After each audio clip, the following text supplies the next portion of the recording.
Muito boa tarde, ouvintes, espectadores. Não, isso não é o Fanofcast, isso é o Fanofurious, então são só os espectadores. Tudo bem com vocês? Eu sou o Caio Santucci, extremamente nervoso nesta linda tarde de sábado. E os nossos convidados não estão entendendo ainda o que nós estamos falando, mas eles são incríveis e em breve nós falaremos um pouquinho sobre eles. Antes eu queria dizer que, bom, bem-vindos, né? Esse é o Fanofurious, esse canal existe há quase 9 anos. Mais ou menos, isso aí. E é imenso prazer eu estar aqui hoje, porque a gente sempre traz essas entrevistas internacionais com grandes nomes dos quadrinhos, mas hoje é uma entrevista com dois caras para falar sobre o que eles mais sabem fazer, que é escrever roteiros. Eu tô aqui com o meu amigo Vinicius, do canal Dois Quadrinhos, que está aqui. Oi, Vini! Oi, gente, tudo bom? Eu e Caio vamos dar nosso melhor aqui como fãs para extrair o máximo desses dois, mas estamos tensos, vamos lá. A gente está fazendo algo bem comum, né, Caio, aqui no Brasil, né, que é trazer uma entrevista com caras gigantes, assim, ao vivo, em inglês, né? Pois é, e vale ressaltar que esse conteúdo é muito difícil de fazer, então se inscrevam no canal caso vocês ainda não sejam inscritos. Tem alguns links aqui na descrição. Tem o Yuri Mazetti, que está sempre aqui comigo, e ele me ajudou em algumas das perguntas, eu queria agradecer ele. O link do canal do Vini está aqui, o nosso grupo no WhatsApp está aqui. Se você quiser comprar pelo nosso link na Amazon, você pode comprar aqui, tem nosso link para o podcast. Então, lembrando, se inscrevam, mandem perguntas. Em breve sai o vídeo legendado. E também quero agradecer ao Fernando, do Nerd English, que também está aqui na descrição. Ele me ajudou também com o inglês, né? Que é uma língua que a gente não domina 100%. Então, antes de mais nada, Vinicius Dois Quadrinhos, que é seu nome, né? Seu nome é Vinicius Dois Quadrinhos. Exatamente, esse é meu nome, mamãe me deu. A mamãe me deu, Vinícius Dois Quadrinhos. Vamos apresentar os dois incríveis artistas que estão aqui conosco, né? Eu vou fazer... Bom, comece você. Escolhe um que você quer apresentar. Tá bom, então temos aqui Mark Waid. Tu vai colocar ele na tela conforme eu apresento? Isso vai acontecer? Yes. So I'll just speak this in English. Now we're presenting you guys. So I will put your face on the screen just to present you in Portuguese, okay? Don't be ashamed, please. Right. Here is Mark Waid. That's his face. He's a huge... Oh, okay, Vini, go on. Bom, vocês devem conhecer Mark, muito famoso pelo Reino do Amanhã, Kingdom Come, Demolidor, né, Daredevil e outros trabalhos. Eu acho que o principal talento do Mark, assim, ele tem 1 milhão de talentos, mas é encontrar o centro do personagem, é nos dar a ultimate version né, a versão ultimate desses personagens, né, nos entregar quem é o Demolidor? Beleza, Mark Waid nos entrega. Ele tem o Superman maravilhoso dele, o Legado das Estrelas, né? Birthright. Enfim, é um gênio. Perfeito. E também estamos aqui com J.M. DeMatteis. I don't know how to pronounce his name. DeMatteis. DeMatteis. It's Italian. Yeah. That's right? Okay, Yes. DeMatteis. E ele é um grande escritor também, fez Moonshadow, fez a Liguinha. Porra, a Liguinha. Isso aqui é material de ouro. Liguinha, fez Moonshadow, fez o Kraven's Last Hunt, a última caçada de Kraven. E eu já tô me confundindo nos idiomas, mas ele também é meu escritor favorito disparado, um cara que eu admiro demais, e eles dois aceitaram vir aqui para falar sobre quadrinhos, ok? So, let's go. Guys, we presented you, but I think it's important you present yourselves too, because, you know, our presentation is medium and you will put it on high level. So let's start with Mr. Mark Waid. Who are you, Mr. Waid? Primarily a writer in comics. I've been writing in comics for 40 years, which is still shy of Mr. Our other esteemed Mark's career, in which I stand in awe. I'm also an editor, a publisher. I've made a point of doing every job in comics: lettering, coloring, penciling, inking, owning a store, just because I like the breadth of information that you glean from that. But that's who I am. That's perfect. And Mr. J.M. DeMatteis. DeMatteis, who are you? Who am I? I guess I've been doing this longer than Mark. I'm trying to figure it out. It's going on 45 years, I think, or something like that, which is astonishing to me. I've been writing in comics, in animation, for TV, live action and animation, in prose, and just I've been a writer for many, many years, and I'm still doing it somehow. So that's me. That's perfect. So, guys, again, thank you so much for coming. I will just tell the public how this idea came from of be with both of you here. Last year, I had the honor of interviewing these two incredible writers that are here with me. And in those 30 minutes that I was able to chat with each, I had real writing lessons. So I had the idea of bringing these two giants of the comics industry back to each of them, bring more of their knowledge to the Brazilian fans and anyone interested in watching this live later. Vini agreed to join me to interview them, and now we're here. So I have to start by thanking you guys for joining us on this afternoon and start with a question that I think both of you already heard. That is, what does a writer do? Mark, take it. What does a writer do? Years ago, I was talking to when one of my kids was in grade school, and I was talking to the class, and I watched their eyes light up when I said to them, I spend a lot of time laying on the floor of my office staring into space, and they all went, I want to do that, But the funny thing is, I think that is the main part of what we do, is the dreaming. And that comes from the unconscious. That's like there's a door. I would feel like there's a door back here in the back of my head, and you slide that door open, and the unconscious comes through from there. And I wake up in the morning and I start seeing movies and I start seeing visions in my head. And then the trick is to bring in your conscious mind later to take that and form it and shape it and clarify it. But really, I feel like the biggest part of being a writer is in the dreaming, because that's what motivates us. That's why we do what we do, because we can't help it. As my wife will testify when she sees me sitting at the table staring into space, And I was thinking about this today. I probably spend at least 50% of my time in another dimension. And that's just what we do.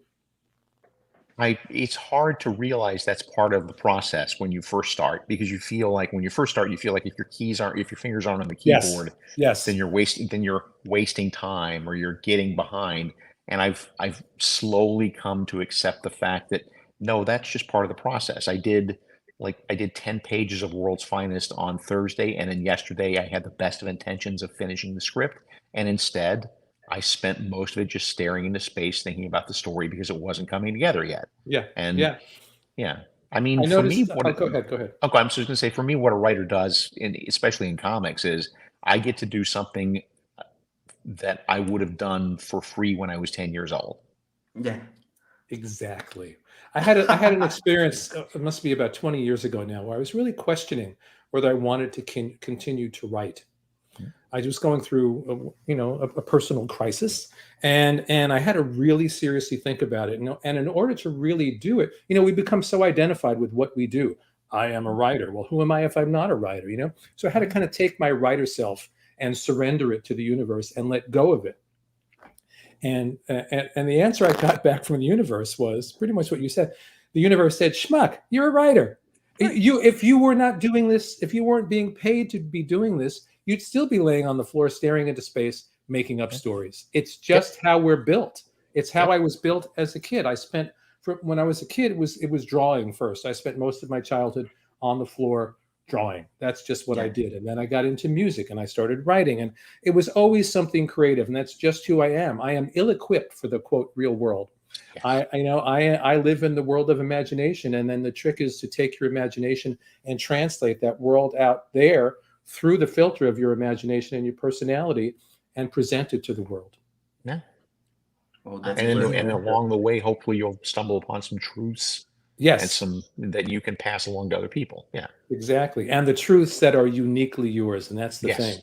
I always imagine that there's like this dimension of story out there. Like, imagine that a story is a living entity and it's floating around and it's looking for the right person. It's like, well, maybe it's Mark Waid, or maybe it's this guy over here.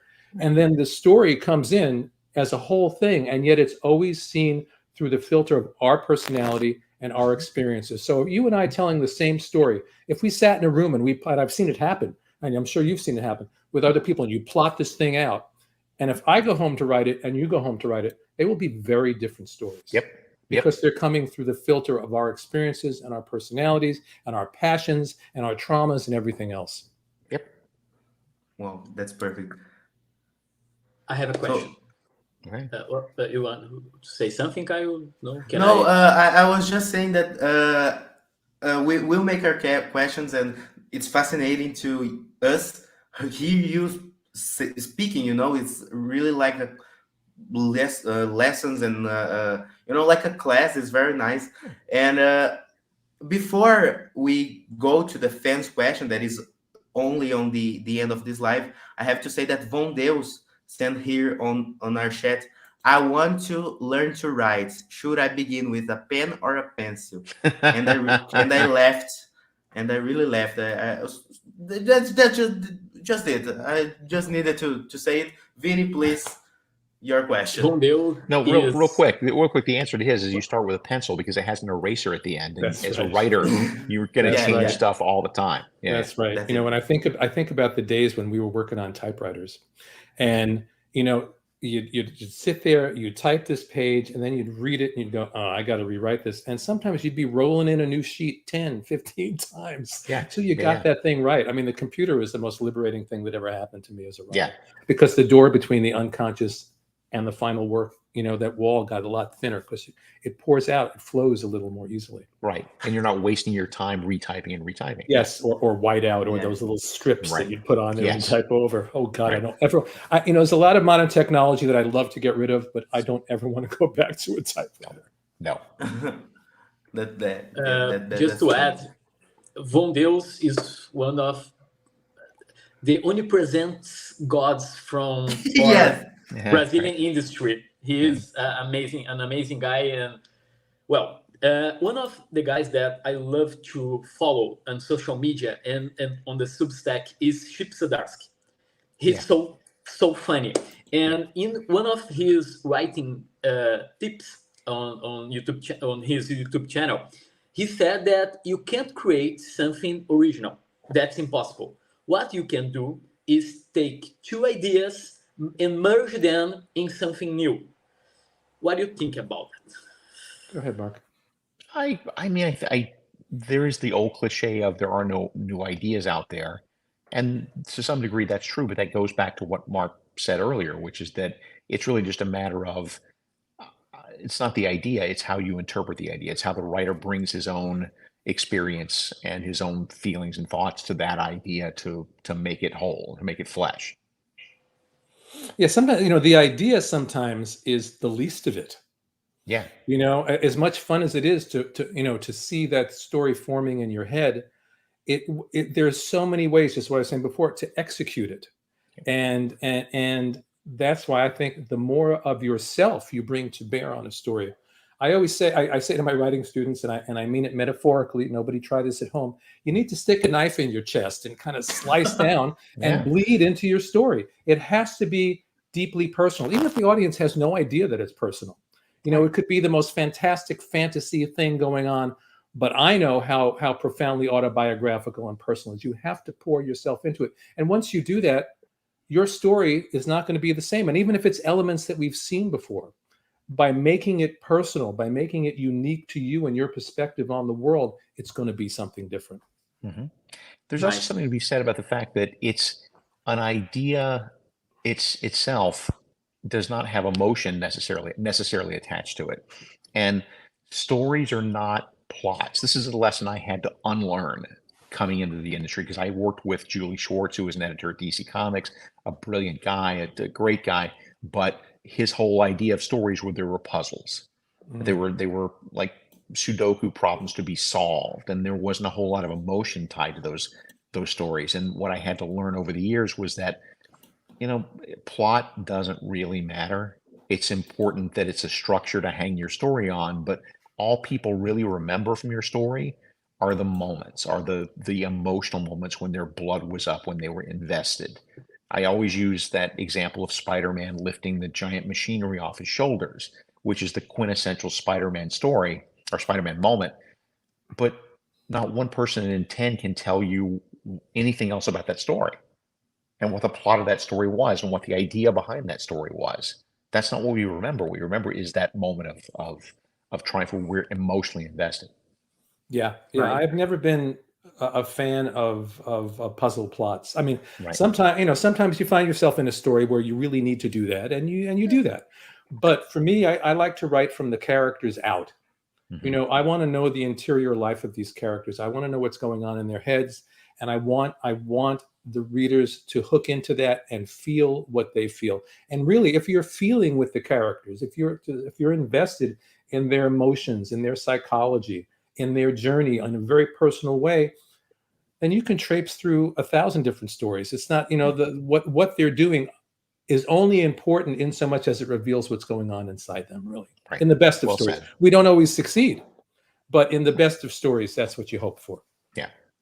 It's sad that a lot of guys, maybe a lot of writers, sometimes they forget that, and we have comics just with people punching each other's, Right. and Yeah. they don't remember that even in a fight scene, you need to have a team, man. You need Especially to in a fight scene. Especially in a fight scene. Yeah. Yes. Because otherwise they're just cookie cutter stuff. I don't know about Mark, but I would imagine we're the same. We feel the same here, which is it's the least interesting part of the story to write. Oh yeah. Unless there's a major emotional hook hanging there. Right. Yeah. Right. A lot of that's the problem with some of the superhero movies is when the third act comes and it just devolves into bang, boom, and pow.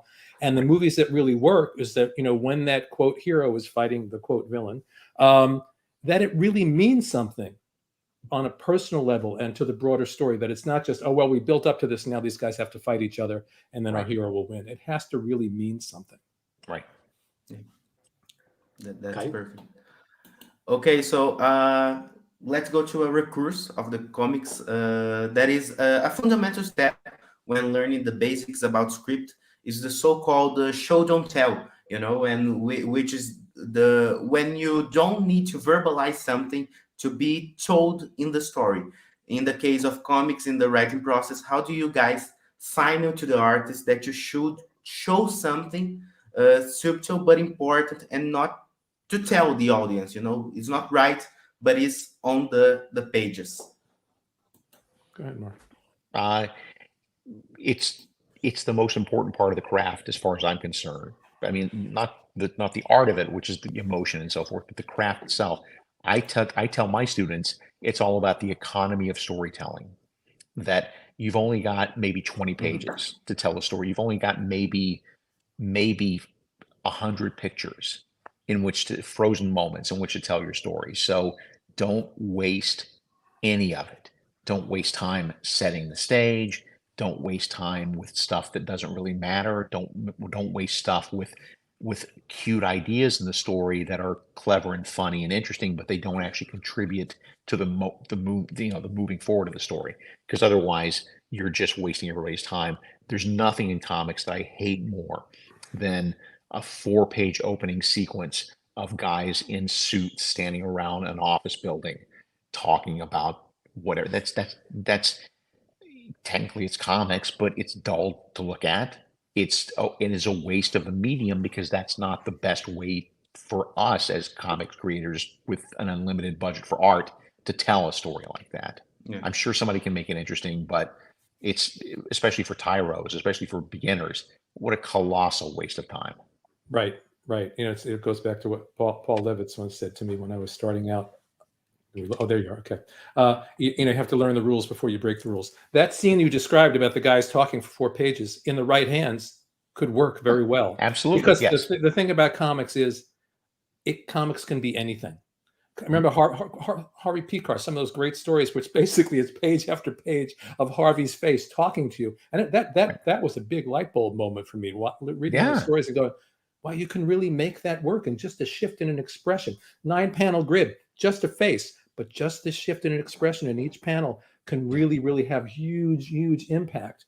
But to go back, if you know what you're doing, you know what you're doing, you got to get your skills down.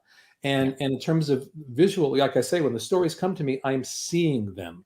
I'm not thinking them. I'm not thinking, here is an idea and the character. I'm seeing it. It's a visual medium. I work in TV. It's a visual medium.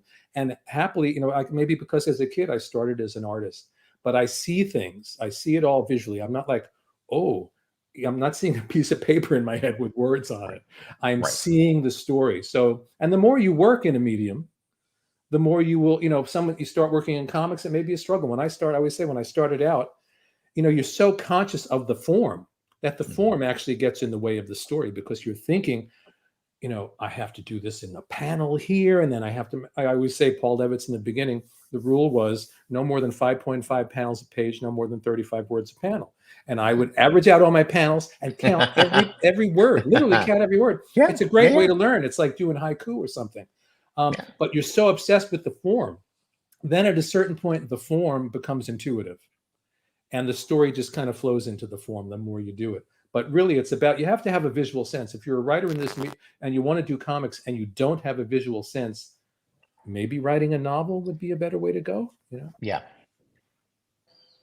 Such amazing conversation. I was agreeing with Mr. Waid. Then Mr. DeMatteis gave me another point of view, and damn, this is right. Well, guys, I want to ask you about some years ago. I buy this book from Brian Michael Bendis. I don't remember the exactly title in English, but it's Words for Pictures. I believe it's something like that. Like writing comics, words and pictures, or something like that. Yeah. And Bendis told here a story about how he wrote the dialogues from Ultimate Spider-Man. He was just walking on the streets and sit down on a chair and listen to the teenagers talking about stuff, and then he wrote the dialogues from Peter Parker because he is a teenager. So have you ever done something like this, Mark? I'm sure you have. We both have, right? You know, I have to be honest, though. Really, that's not the way I do it. You know, I'm not like listening to hear what people are saying, and at least not consciously. I'm sure my unconscious, as a writer, is always attuned to everything, because everywhere you look, whether you're aware of it or not, we're constantly looking for story. You hear something, you see something. But in terms of, for me, writing natural dialogue, it's really more about just investing in the characters. The more those characters come alive, the more they take on a life of their own. Like when I used to work with Giffen, Keith would get the plots, really solid plots. You'd have the basic dialogue there. And my job was to get them talking to each other. And they would start talking. And it felt like I wasn't saying anything. Blue Beetle and Booster Gold were having a conversation, and I was trying to transcribe it as fast as I could. So it wasn't like I'm thinking, well, what's realistic dialogue here? The dialogue just happens. The characters start talking and you follow them. At least that's the way it works for me. I'm not really walking around consciously thinking about that. Right.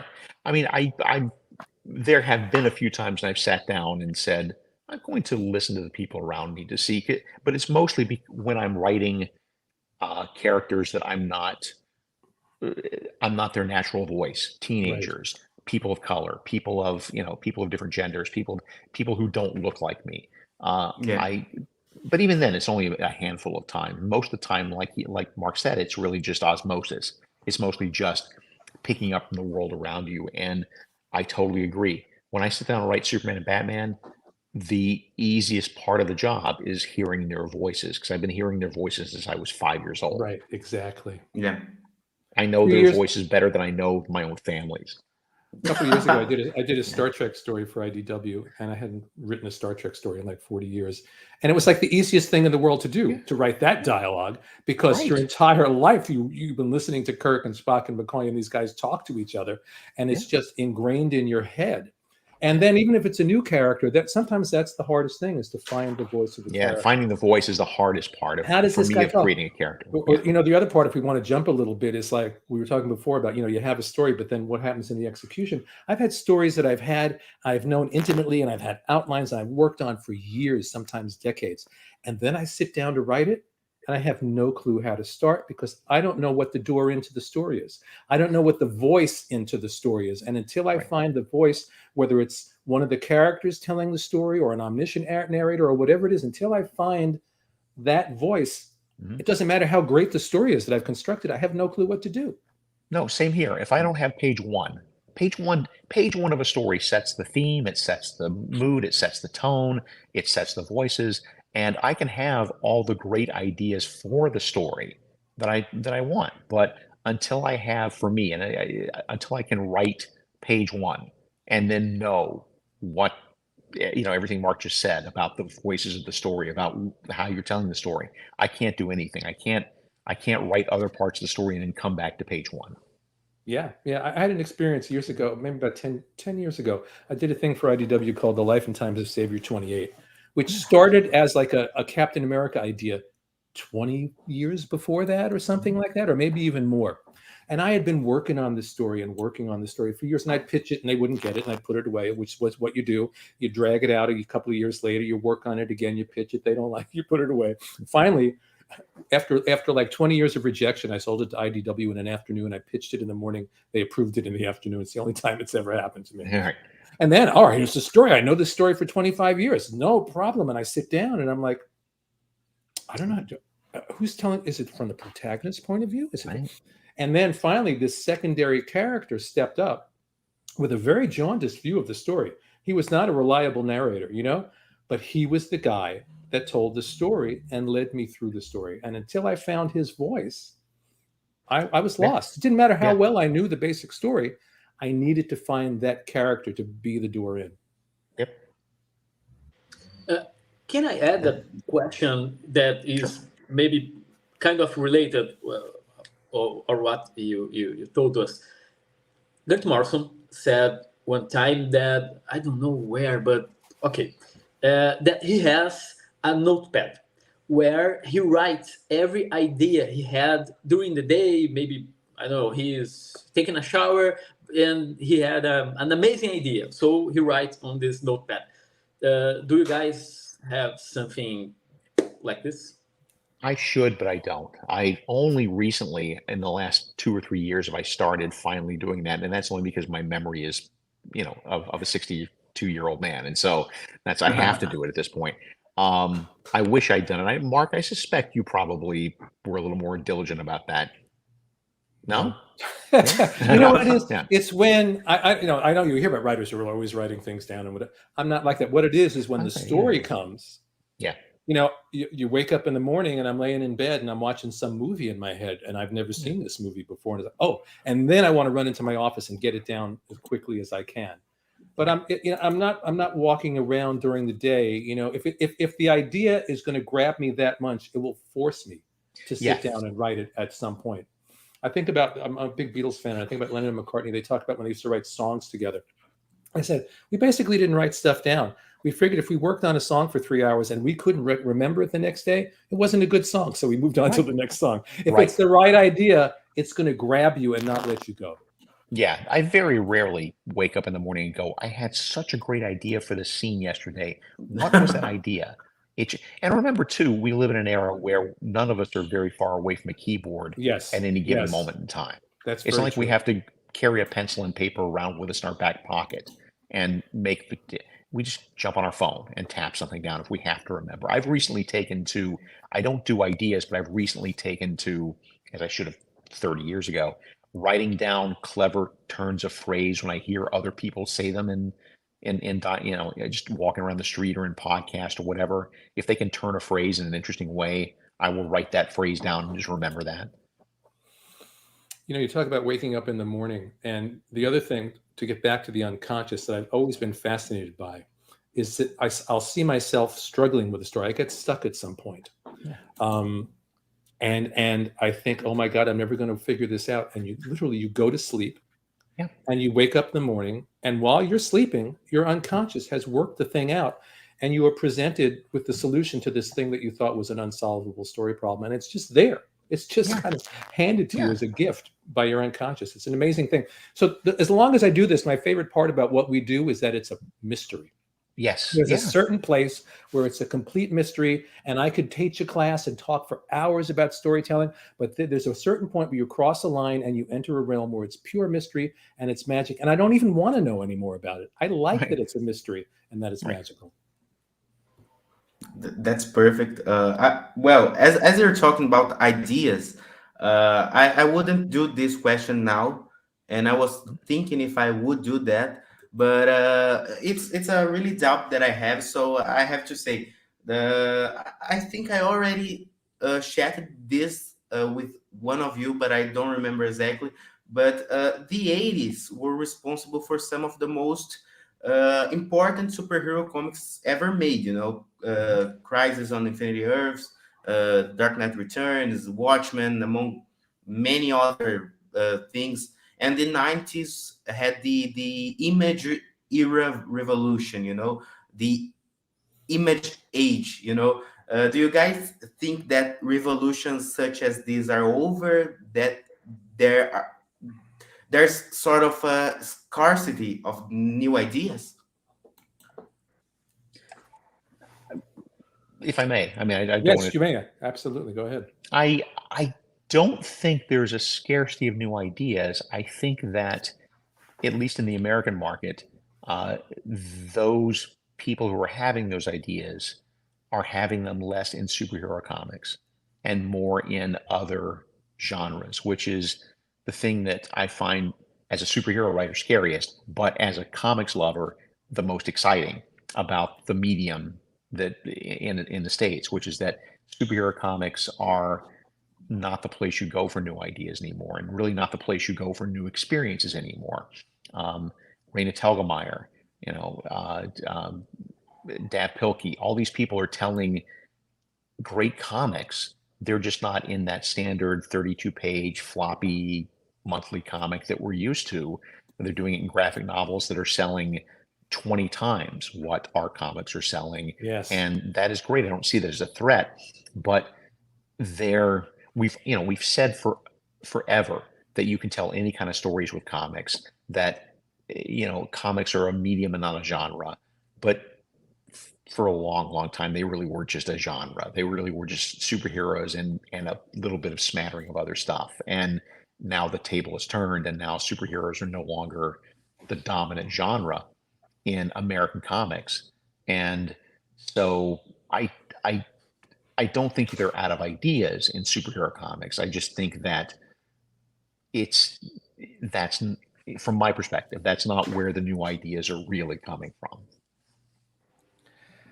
Yeah, Got well, it. it's what, 80 years or whatever, or more of these characters, and it's I, always, I'm very fond of right. I'm very fond of saying there have been more stories told about Batman than about any other character in Yeah. human literature, and this is absolutely true. wow.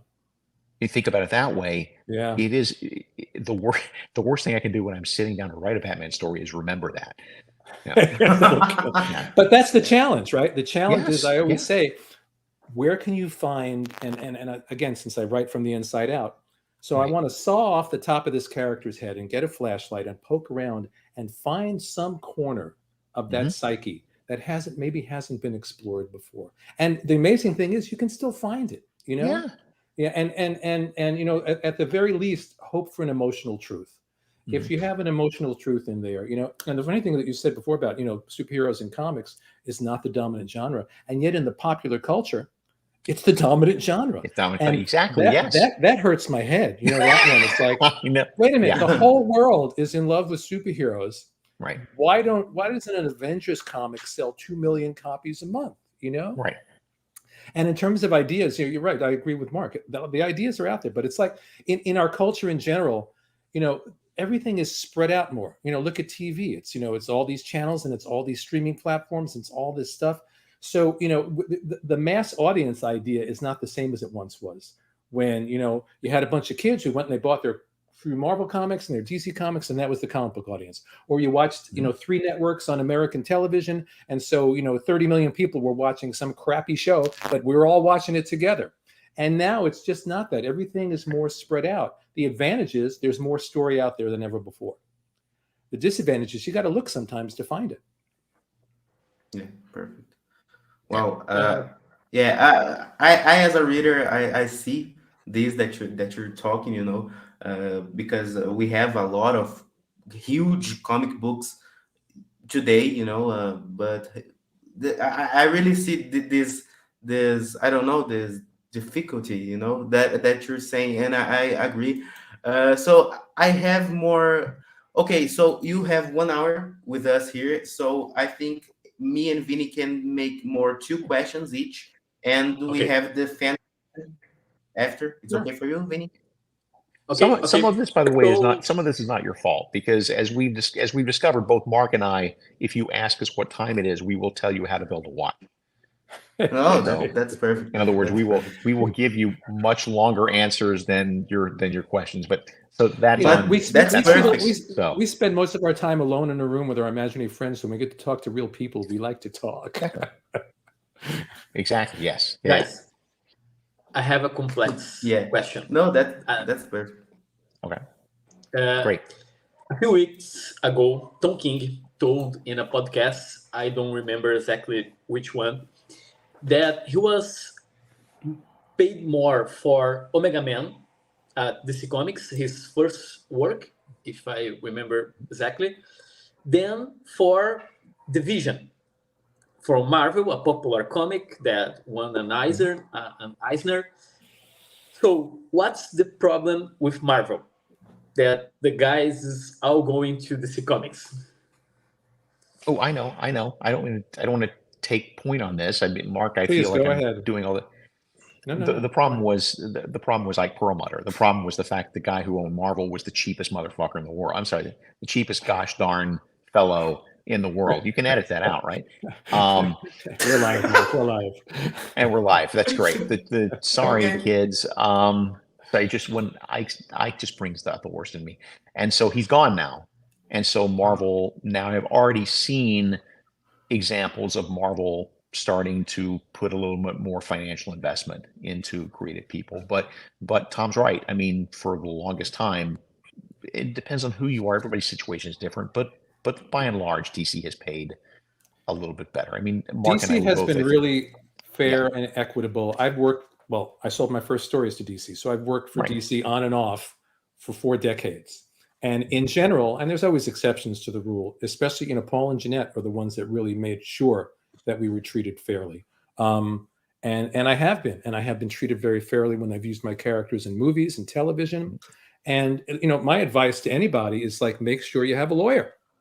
Yeah. If you've created original characters for Marvel or DC, make sure you have creator agreements. Make sure you have a lawyer go over your agreements, and maybe one company you have to chase a little bit more and be a little bit more cautious with.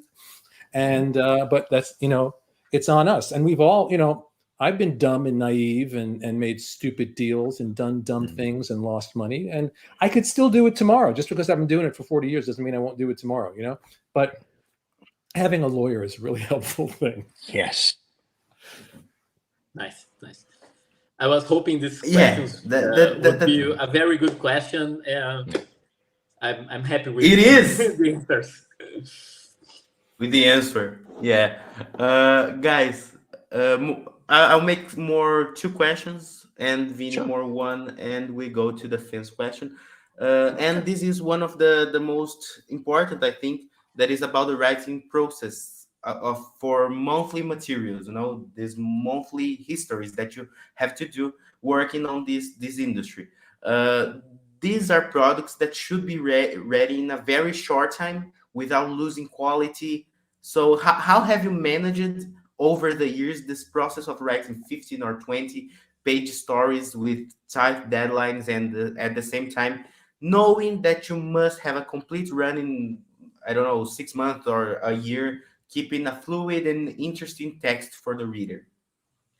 Mark, you take that one because again, this gets back to what we were talking about off camera earlier. Your entire career began with 6-page stories that were complete Right. and of a piece. Right. And that was a big challenge to me because I had started at DC. And at DC, they would start you on what they called the mystery books, which they were horror comics, but they weren't allowed to say horror. And you learned your craft by writing 5 to 8 page stories, beginning, middle, and end, character arc, plot, everything in 8 pages. It was a great way to learn. And then I go over to Marvel and suddenly I'm writing 3 or 4 monthly books, 22 pages. It's like, and you realize that 6-page story has the seeds of a 6-issue epic in it. You know what I mean? But there's a real advantage to the ongoing comic too, which, where everybody's so invested in miniseries, or you do this and then they cancel the book and they reboot it and you start again. Once upon a time, and you've experienced this too, Mark, you'd stay on a book for 3 years or 4 years. And it was like writing a novel. You weren't really realizing it when you were doing it, but you get to build your muscles every month. You need a certain kind of nervous system to deal with deadlines. If you don't have that nervous system, you're screwed. You just are. You have to be able to deal with that. I happen to, I hate to admit it publicly, I like having my back against the wall sometimes and having to do it. Well, I do too. Fast, I do too. If you give me 2 weeks to write something, I will take 2 weeks. If you give me 3 years, I will take 3 years. If you give you 3 days, you'll turn around and do. And that's what's fascinating too, the process. That process over 3 months, it will unfold. You will go through that same process in 3 days if you have to. The unconscious will just speed it up, but you need to be able to have the nervous system to deal with that. And some people just can't. But the monthly books really allow you to build the characters and themes. And again, half the time you're not even, because you're working so fast, you're not even aware that you're building themes. And then you look back at your work a year later and see all these incredible themes that have woven their way through the story. So I think that's something that's missed, because I don't know if people stay on books as long as they used to. They don't seem to. I think that I'm with Mark. I mean, I love writing long form. I just got the series. I'm going to stay on this until I feel like going away, or they feel like you're rid of me. I love that, because it's a different kind of storytelling than sitting down and saying, okay, I'm going to write a 6-issue story, or I'm going to write a 120-page graphic novel, or what have you, because you're free to improvise. You're much freer to improvise. You're much freer to just put ideas in and not necessarily know where they're going to go, but you trust yourself that you'll find some way to pay this off down the road, or whatever. It's more jazz. I mean, it's very improvisational. It is. It's very improvisational. Yes. Sometimes you're throwing in things, and you don't. People ask, like, they look back at this run I did on some book, and this epic story that went over a year, and said, "Well, did you have that all planned out?" I didn't know what I was doing at the time. You know what I mean? And then I look back and I see all these threads that came together at the end, as if I planned every element of it. I didn't plan it. It was just, that's where it comes to surrendering to the story and the characters and letting them lead you. Because, my metaphor is, the story or the character. It's like you're on a horse and you have a goal, and I'm going to go 6 miles straight that way. And the horse is pulling off to the right, and you're trying to force the horse to go forward, and the horse is pulling off to the right. And what I learned over the years is, go where the horse wants to go. I don't care what my plans were, my grand plans for this story. You follow the horse, and the horse will take you to surprising places. To tack onto that, I mean, I've always said to younger writers that, at least from my point of view, what writer's block is. We talk about writer's block all the time. What is writer's block? How to get around writer's block? To me, what writer's block is your subconscious is telling you you've made a wrong turn. You're going some direction that you shouldn't be going, and it's trying to stop you from continuing going down the wrong road, right? So it's just, at that point, just stop what you're doing, go back to the place in the story where it was working and clicking, and just turn left. Just go turn left, see what happens. The worst case scenario is you're no worse off than you were before. Right. But more often than not, if you listen to the characters, if you listen to your gut, if you just go where you feel in the moment the story should go, rather than how you've plotted it out in advance, you would be pleasantly surprised at how well that works. It took me a few years to figure out that 99% of the time, there's no such thing as writer's block. And I've discovered it's just about giving my unconscious the room to work it out. So sometimes what you have to do is get up and take a walk, go away from it for a day. I learned that early on. I was working on Moonshadow.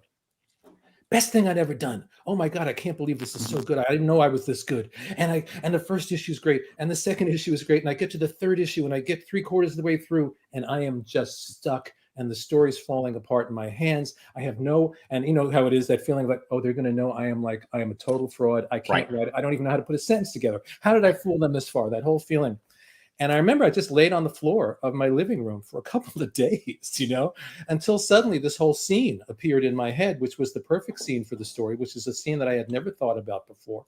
And then we were off and running. So you have to respect the unconscious and walk away sometimes. Go play the piano, take a walk, stand on your head, whatever it takes, to just give yourself room. Don't think about the story consciously and let your unconscious take care of it. Absolutely. I've said this many times in interviews, but this is absolutely true. When I write cliffhangers, I almost never know how to get out of that cliffhanger. I do that. I thought for a long time that was a bug, but I've decided it's a feature. Yes. That it's just a way of challenging my subconscious to, all right, you've got 30 days, and you've got all the tools that you need. Here's the characters, the situation. Just let it sort of stew. Because in the meantime, if I don't know ahead of time, then you can't guess as a reader, and we'll both be surprised. That's the thing. I was just going to say that. When I get surprised, then I know the readers will be surprised. Because if I'm writing and I go, I didn't know that, that's the best thing that could possibly happen. Yep.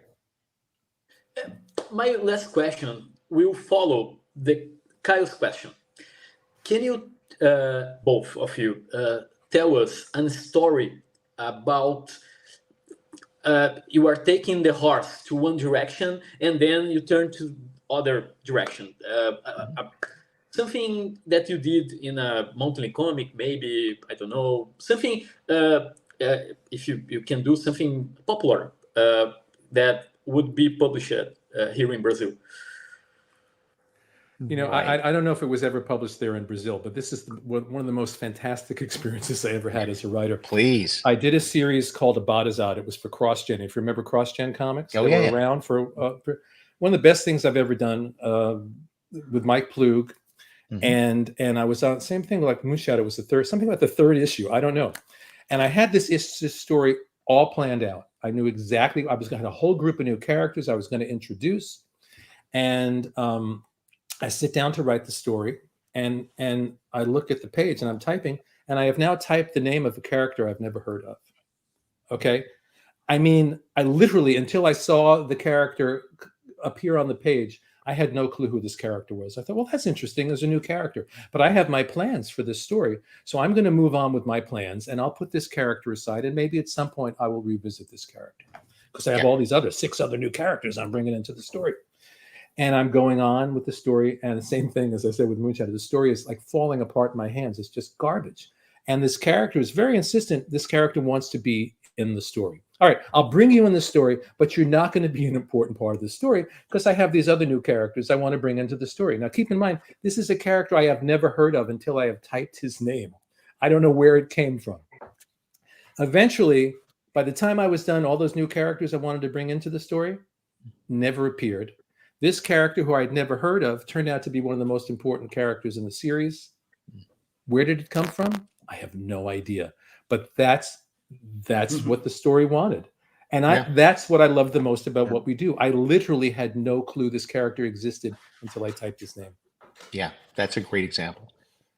For me, my best example is probably a series I did called Insufferable, which I don't think has been, I don't think that's been printed on. Oh, it has. Okay. So it's about, a superhero that, was like a lot of superhero ideas. It's a riff on other superhero ideas. So the basic idea was if Batman and Robin existed and then Robin grew up to be a complete jerk. If he grew up to be Kanye West, if he grew up back when Kanye West was still fairly sane, but just an incessant self-promoter, right? What if Robin grew up to be a jerk?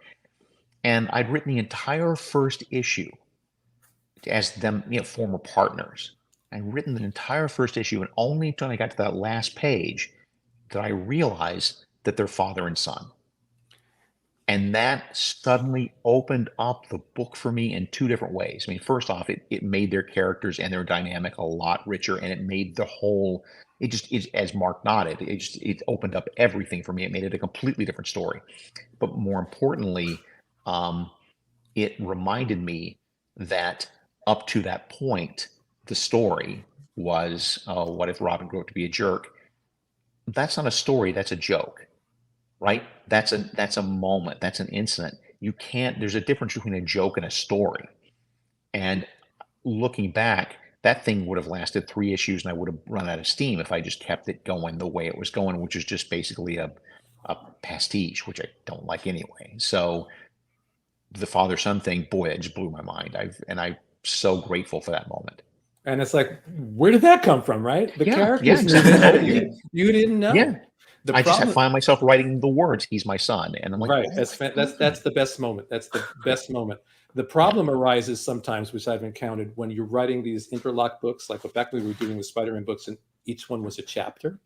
And I like to write the way we're talking about. And now you sit down, you have a meeting with 3 other writers, you work out the story for the month, and I go home and I get to the end of the story, and something exactly like that happens, which changes the whole story.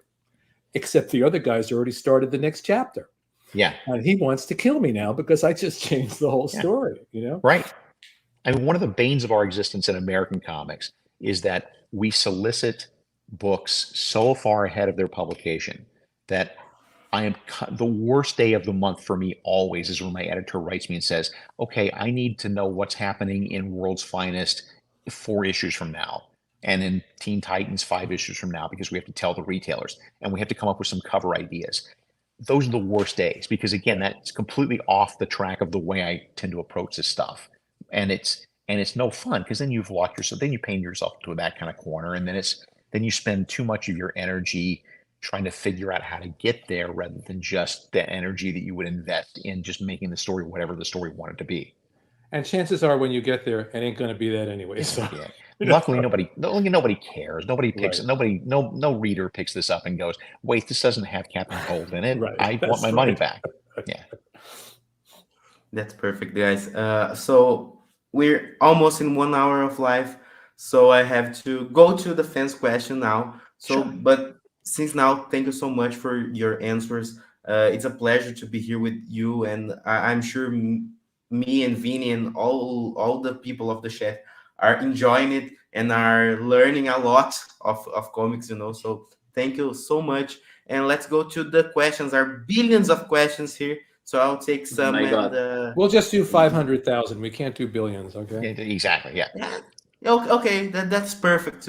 So JMD and Waid both wrote some of the best Spider-Man stories to date. Child Within, Unshelled, Unshelled, Stop, and more. Is there any chance we see Spidey collaboration of the 2 legends together?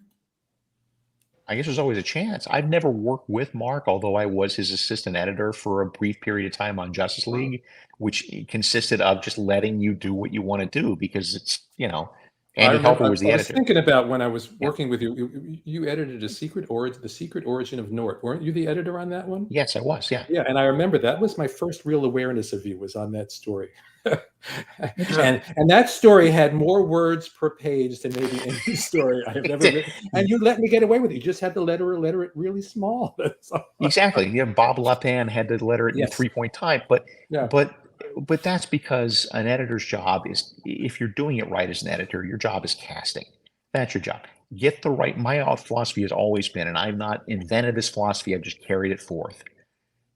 Find the right people to tell the story and get the hell out of their way and let them do what they need to do because they're really good at it. And, as an editor, you can step in a little bit every once in a while, but basically you're there for them to bounce ideas off of. For them, if they need guidance, you can provide guidance, but get the hell out of their way. And those are the best editors. When an editor is looking over your shoulder constantly, it inhibits you and it makes it harder to create. The editor that gives you that freedom, then when that phone rings and they say, you know what, something's not working here. You pay attention and you go right back to your computer and you fix that right away. Yeah. But if the guy's telling you constantly, well, what about this and fix this and change that, it doesn't work. It doesn't work. As an editor, my job is not to have you tell my story. My job is to help you tell your story in the best way possible. Yes, absolutely. Perfect. Okay, so here's a question from João Moreira, who sent the question when you were talking about the fight scenes. That's what I really like about some manga titles. Some of the writers they know how to involve lots of emotions in the fights and not just something pretty. For me, One Piece does this really well. It's not a question, just Not agree. an Agreed. information. We're all agreed. Yeah. Yeah. Yeah. Antonio says you both have been writing comics for a lot of time, and there's an undeniable change on the narrative. How did you manage to fit on these market changes? I would say, and I want to let Mark take point on this, but I just want to say going in that we are both, I think, very lucky in that there are very few writers in comics who have been consistently employed for the length of the amount of time that he and I have, and I find that a blessing every day. I mean, Mark, what's your secret? I think I don't pay attention. I mean, you pay attention. Obviously, you're reading what's going on and you're absorbing whatever's happening. Although I have to say, I don't read that many comics anymore.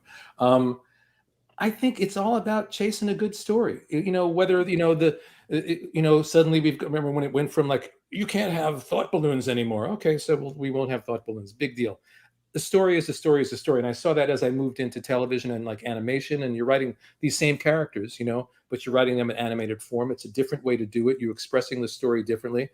But a good story is a good story, whether you express it in a comic book, in a TV show, in live action, in animation, in a novel. And I think it's just about, I know it sounds simple, but it's really just about chasing a good story, telling the best story you can. One of the best compliments I ever got was from one of the animation producers I was writing with.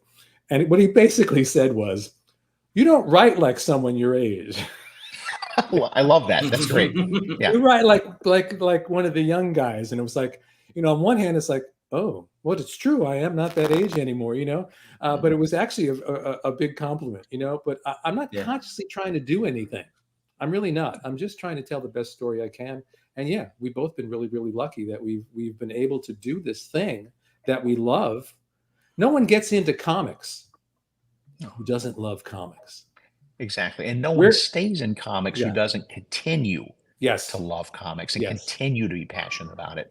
That's where a lot of people fall by the wayside, is that they've lost their enthusiasm for whatever reason, or they've lost their love, or they've lost their passion. Maybe they've been poorly treated by some company, or maybe they've had a bad experience that's driven them away, or maybe they have aspirations outside of comics, which is great too. But I think that as long as you're really passionate about it, look at George Perez. George Perez not only had the most successful career for such a long time, but he was never unhireable. Because he loved comics so much. He loved the storytelling of it. And you have to, the other thing is it's funny, I just put this thing up on social media, a piece I wrote a few years ago, but it's really, really important if you want to sustain a career to, you don't want to limit yourself. You don't want to say, the guys that say, I'm a Marvel guy or whatever, or I'm a DC guy, or I just want to write superheroes or whatever it is. You want to write everything, because here's the truth of a freelance life. Doors are going to slam closed in your face. They just are. It's the nature unexpectedly. Of the beast. And I always say, it's like, you're working for company A and the editor-in-chief loves you and the publisher thinks you're brilliant. And then on Tuesday, there's a new editor-in-chief or a different publisher, or your editor gets fired. And suddenly you're not that guy anymore. And I've seen it happen where like Monday, the phone doesn't stop ringing with here's 30 new projects. And Tuesday, the phone stops ringing. You always have to be working in other styles, other genres for different companies. You're a freelancer, and the operative word is free, because at some point somebody's going to slam that door that seems like it's wide open right in your face, and you have to be able to move to the next place. Ideally, you should already be in the next place working there, so that when that one door slams, you already have another open door there. Right. I didn't work for DC for 10 years, and that wasn't by my choice, but it was. But I had, so I sought out other ways to People don't get that. They see someone like you and they see a long and successful career. They don't see all the brick walls that we're constantly running into and all the blood that's coming out of our foreheads from those brick walls. But, there's it doesn't matter how long you're doing it. There's always going to be rejection. There's always going to be struggle. There's going to be pain along the way. And if you have to hold on to that passion, you have to hold on to that sense of wonder you had when you were 10 years old, laying on the living room floor reading a comic book. And that's what keeps us going. Guys, okay, I want to finish with this last question. We had this one, but now is the final question. And to the chat, don't be sad. We will try to bring day together here again because, at least for me, it was amazing. So I have this last question that Caio Marco sent. That is, no, it wasn't Caio Marco, it was Dex. What is JMD's favorite Mark Waid work? And what is Mark Waid's favorite JMD work? I'm very interested. Well, you're really to putting find him out. on the spot because you're really putting him. I know his work, I'm sure, better than he knows my work because he's a legend. I mean, I'm just the guy who came after him.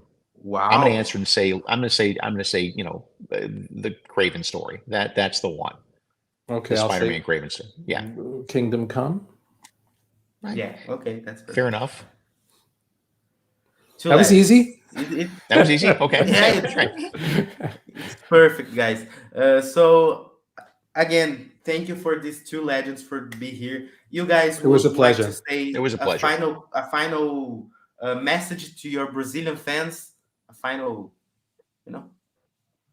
Yes, thank you for being fans. I mean, we, again, as Mark, I'm sure, would echo, we can't do this without your support.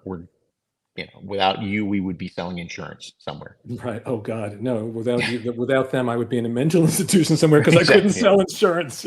Right. It's true. And I also noticed, on social media, a lot of Brazilian fans, which is why I was surprised when you said it was such a small group, because I imagine it must be a really huge group because I see so much feedback from Brazilian fans and so much enthusiasm and so much support. And I really, I said before, we spend most of our time alone in a room with imaginary friends. And to connect with the people that read and enjoy our work is really, it's a pleasure. And honestly, it's an honor. So, Mark, have you ever been to one of the Brazilian conventions? No, I haven't. Sao Paulo needs to invite you. Sao Paulo, it's by the wrong. way, is long to not invite you. They are the largest convention. I'm sorry, somebody's racing motorcycles up the alleyway. That's the biggest convention That's what I've heard. ever seen. It is bigger than San Diego. That's why I can't believe that they said it's just a small, there's not a big comic book audience there. How do they have this giant convention? And yet, exactly. When And the fans there were just Because insatiable. we have a lot of comic fans in São Paulo. They concentrate I on gotcha. Yeah, Okay. yeah, it's more like this. Our industry is not so big, in the scale of the United States. It's little Right. in the scale of the United States, but it's growing. It's growing now. I think. Mark, I don't know if you because of- travel much internationally anymore by I choice. did or before COVID. I Right. love going to international conventions, and I'm just really only just now starting to kind of take a breath and consider going back into the world. Same here. My daughter just got married, and they did their wedding in Ireland. It was the first time we've done a that's big lovely. trip in 3.5 years, and that kind of freed me to go, oh, let me start thinking about this again. Yep. We went to Sao Paulo in December of last year and for a convention. And it was just people who run the show. If you're listening to this, invite Mark because you will not be disappointed and he will have a great time. That's perfect. And 10% will go to Mark Waid. Exactly. I'm your agent now. Yes. Yeah, that's Plus, perfect. I want to say, Mark, it's really nice to see you too and talk Same to you. here, sir. Yeah, We don't really, talk nearly enough. No, it was a pleasure. Guys, thank you so much, Vini. Something to say? What amazing moment I had here with you guys. I hope It was a lot of fun. Mark, this Mark come to Brazil sometime. I will have my Craving last hand. I will give him to have his signatures. Yeah. I will be very happy. So thank you, Caio, for this moment. I Thank have you, to guys. thank all of you. It was perfect. And guys from the chat, thank you for being here, Mr. DeMatteis and Mr. Waid. Thank you so much. It was awesome. I had a great time. And for who don't know the channel yet, please consider subscribe yourselves. And that's it. Thank you so much, guys. And see you in some next live, some moment like Right. this, because we always have this. Thank you so much, guys. And start the rock. Where's the rock? Here it is. There you go. Bye-bye, guys. All right. Tchau, Take gente. care. Valeu. Take care, everyone.